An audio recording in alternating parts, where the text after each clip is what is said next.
చాలాసార్లు మీకు చెబుతున్నాను, ఒక మంచి పేరు సంపాదించుకోవడం కూడా ఒక కొండ ఎక్కడం లాంటిదే.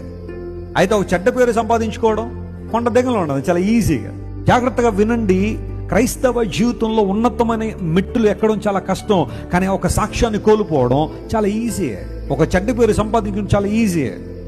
పర్వతముల శిఖరముల మీద ఉన్నారట కొంతమంది. నువ్వు పర్వతము శిఖరం మీద ఉన్నావా, లేకపోతే దిగువ స్థలాల్లో సంచరిస్తున్నావా? దిగువ స్థలాల్లో జీవిస్తున్నావు? ఆలోచించే. ఆధ్యాత్మికంగా నువ్వు నేను ఉన్నతమైన స్థితికి రావాలని దేవుడు ఆశిస్తున్నాడు. కొంతమంది రక్షణ పొంది 10 సంవత్సరాలు అవుద్ది, ఎక్కడ వేసిన గొంగళి అక్కడే అన్నట్టుగా.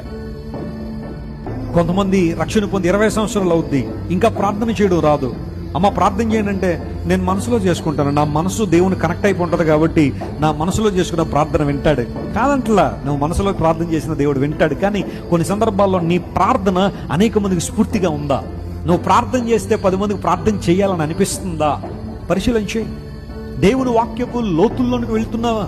పరిశుద్ధ గ్రంథాన్ని చదువుతున్నప్పుడు, లేఖనాలు గమనిస్తున్నప్పుడు ఆ అర్థం ఏంటో, లేఖనాలు దేవుడు ఎందుకు రాయించారో అలా సరిగా విభజించే కృప కోసం దేవుని సన్నిధిలో ప్రార్థన చేస్తున్నావా?